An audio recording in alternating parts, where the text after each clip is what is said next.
मन को अपने कंट्रोल में रखना है, इच्छाओं को अपने कंट्रोल में रखना है। और उसका पहला सीधा सरल सूत्र है और वह है संयम।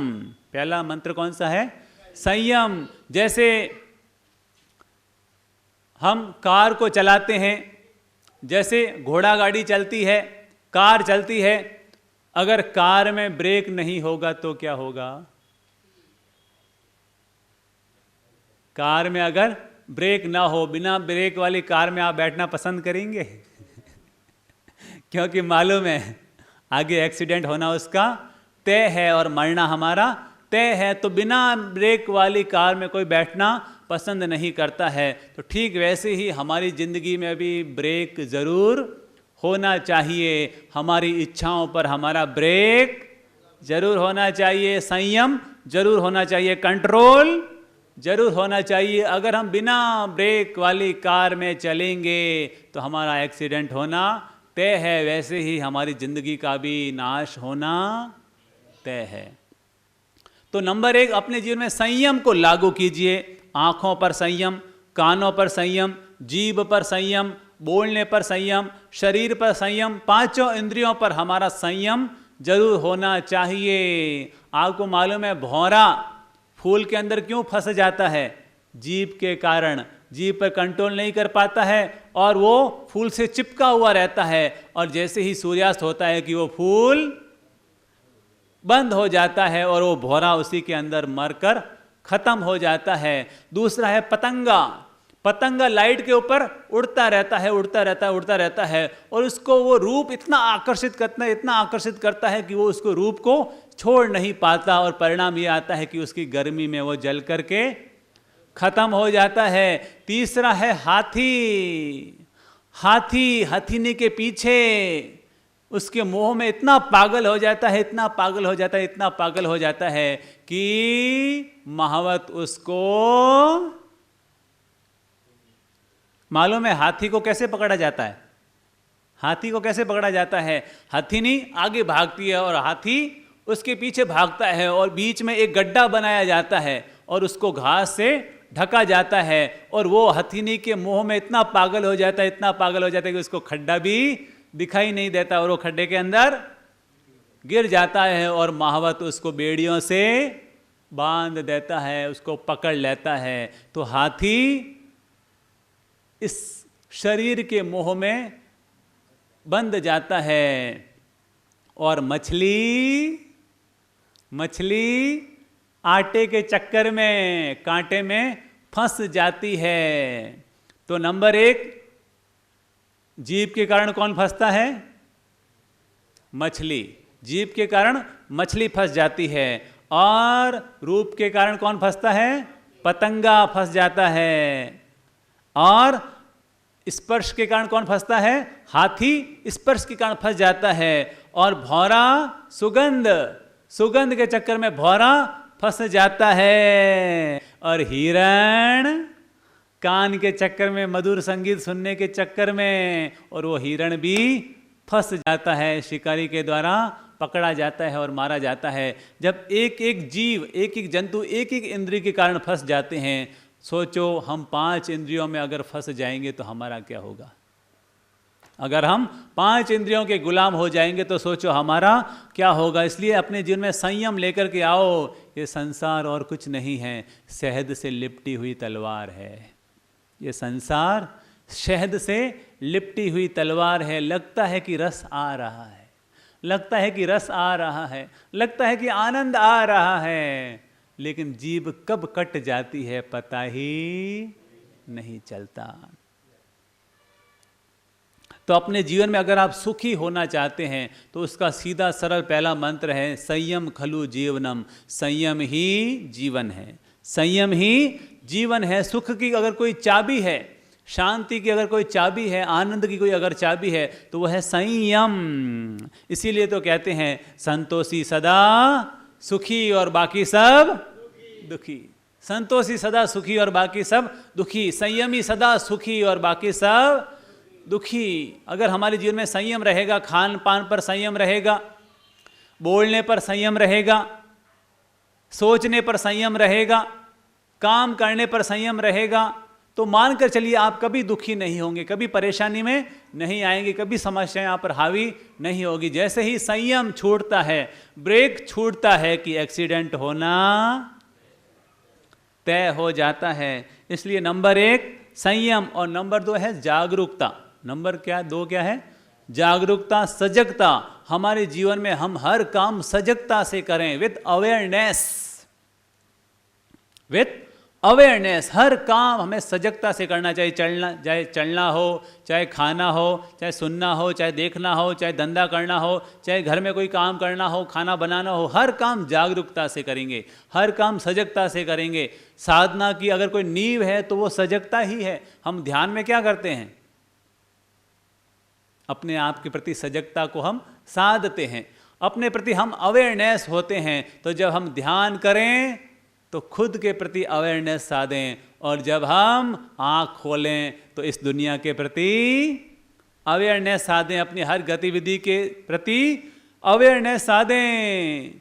याद रखिएगा, जितना जरूरी आँख बंद करके ध्यान करना है, उतना ही जरूरी आँख खोल करके भी ध्यान करना जरूरी होता है। आँख बंद करके हम खुद का ध्यान करते हैं, भीतर का ध्यान करते हैं, और आँख खोल करके हम अपनी हर गतिविधि ध्यानपूर्वक संपन्न करते हैं। इसलिए जागरूकता, कोई भी काम करें तो उसके परिणाम पर गौर जरूर करें कि इसका परिणाम क्या आया है, इसका परिणाम ठीक आया कि ठीक नहीं आया, सही आया कि नहीं आया। उसके परिणाम पर अगर आप गौर करेंगे तो मानकर चलिए आपकी जागरूकता हमेशा बनी हुई रहेगी और बड़ी हुई रहेगी। किसे कहते हैं जागरूकता?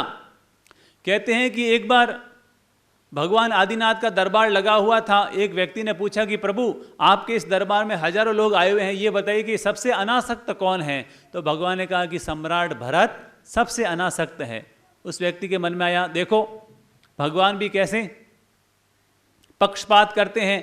हजारों लोग बैठे हुए हैं और अपने बेटे का नाम ले रहे हैं कि ये सम्राट भरत, अरे ये तो 6 खंड का राजा है, भला राजा कैसे अनासक्त हो सकता है?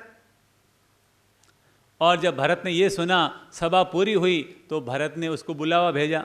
वो डर गया, अरे सम्राट के खिलाफ बोला तो अब मेरी जान जानी तय है। और भरत ने उसे बुलाया और उसे एक तेल का कटोरा पकड़ाया, और तेल का कटोरा पकड़ाते हुए कहा कि जाओ मेरे राज्य में घूम करके आओ और ये बताओ कि मेरे राज्य में क्या क्या है, मेरे राज्य में क्या क्या है। बस शर्त इतनी है कि तुम्हारे साथ ये 2 सैनिक भी चलेंगे, और अगर एक बूंद भी नीचे गिर गई तो उसी समय तुम्हारी गर्दन धड़ से अलग कर दी जाएगी। उस व्यक्ति ने कहा जो हुक्म, और अगर तुम सही सलामत आ गए वापस तो तुम्हें 10,000 स्वर्ण मुद्राओं का इनाम दिया जाएगा।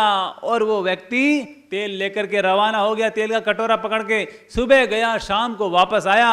भरत ने पूछा, बताओ तुमने मेरे राज्य में क्या देखा, तुमने मेरे राज्य में क्या देखा? तो उस व्यक्ति ने कहा, माई बाप, मुझे तो तेल के कटोरे के अलावा और कुछ नजर नहीं आया, मुझे तो तेल के कटोरे के अलावा और कुछ नजर नहीं आया, क्योंकि मेरे ऊपर मौत मंडरा रही थी, मेरे ऊपर मौत मंडरा रही थी। तो भरत ने कहा, बस जैसे तुम तेल के कटोरे को लेकर तुम चल रहे थे, मैं भी अपनी जिंदगी ऐसे ही जीता हूं, मैं भी अपनी जिंदगी ऐसे ही जीता हूं। सारे काम करता हूं, सारे काम करता हूं, पूरे राज्य का संचालन करता हूं, लेकिन जो मेरी दृष्टि है वो हमेशा मेरे ऊपर ही केंद्रित रहती है। मेरी दृष्टि हमेशा आत्म केंद्रित रहती है। मैं अपनी आत्मा को हमेशा लक्ष्य में रखता हूं कि सब कुछ होना चाहिए, लेकिन मेरी आत्मा का पतन नहीं होना चाहिए। तो मैं सब कुछ करता हूं, लेकिन अनासक्त भाव से सारे काम संपन्न करता हूं। इसलिए मैं इतने बड़े राज्य का मालिक होते हुए भी भीतर से अनासक्त योगी बन करके जीवन जिया करता हूं। तो ये दूसरा है जागरूकता, अवेयरनेस, अनासक्ति का जीवन जीना चाहिए। और अंतिम जो मैं निवेदन कर रहा हूं, और वो है आत्मचिंतन। क्या है तीसरा? आत्मचिंतन। नंबर 1 है संयम। अगर आप अपनी इच्छाओं को अपने वश में करना चाहते हैं, अपने मन को अपने वश में करना चाहते हैं, इंद्रियों को अपने वश में करना चाहते हैं, तो पहला क्या सूत्र था? संयम। पहला सूत्र कौन सा था? संयम, कंट्रोल, ब्रेक। और दूसरा सूत्र था जागरूकता, अवेयरनेस, सजगता, हर काम सजगता पूर्वक अनासक्त भाव से करो। और तीसरा सूत्र है आत्मचिंतन, हर समय आत्मचिंतन करते रहना चाहिए, क्या मैंने पाया और क्या मैंने खोया, क्या मैंने पाया, क्या मैंने खोया। क्या तूने पाया है, क्या तूने खोया है, कर ले तू चिंतन मनन, क्योंकि अनमोल है ये जीवन। तो आज किसी ने 20 साल निकाल दिए, किसी ने 40 साल निकाल लिए, किसी ने 60 साल निकाल लिए, लेकिन अगर हम अपने आप को तोलेंगे, अपने आप को देखेंगे, तो हमें लगेगा अरे मैंने अब तक 60 साल निकाल दिए, मेरी हथेली में क्या आया, मेरी हथेली में क्या आया। अपने आप पर गौर कीजिए, अपने आप से पूछिए कि मैंने अब तक 40 साल की ज़िंदगी जी है, 50 साल की ज़िंदगी जी है, लेकिन अब तक मुझे क्या हाथ में आया। हो सकता है आपने 50 करोड़ रुपए कमा लिए होंगे, 2-4 बंगले होंगे, 2-4 फैक्ट्रियाँ होगी, 2-4 ऑफिस हो गई होगी, लेकिन जब सांस निकलेगी तब फैक्ट्रियाँ साथ में जाएगी, बंगले साथ में जाएंगे, ऑफिस साथ में जाएगी, 100 करोड़ के गहने साथ में जाएंगे, 100 तोला सोना साथ में जाएगा। अगर अभी सांस निकल जाए तो सब धरा का धरा रह जाएगा। तो सोचो आपने क्या कमाया है, असली पूंजी कमाई है कि नकली पूंजी कमाई है? कौन सी पूंजी कमाई है? अपने आप से सोचिए, पूछिए अपने आप से, क्या मैंने पाया है, क्या मैंने खोया है। तो इसे कहते हैं आत्मचिंतन। रोज 24 घंटे में 4 मिनट, 8 मिनट, 10 मिनट आत्मचिंतन जरूर करना चाहिए। अपने भीतर में झांकना चाहिए, अपने आप को देखना चाहिए। अरे जीवड़ा तूने क्या पाया, अरे जीवड़ा तूने क्या खोया। अरे 40 साल का हो गया अभी भी वही गुस्सा, 60 साल का हो गया अभी भी वही छल प्रपंच, 70 साल का हो गया अभी भी वही मोह माया मूर्छा, 80 साल का हो गया अभी भी वही आसक्ति। अपने आप से पूछिए कब हम अपने आप को मुक्त कर पाएंगे, कब हम अपने आप को इस संसार सागर से ऊपर उठा पाएंगे। आत्मचिंतन कीजिए, आत्म मनन कीजिए, अपने आप पर ध्यान दीजिए।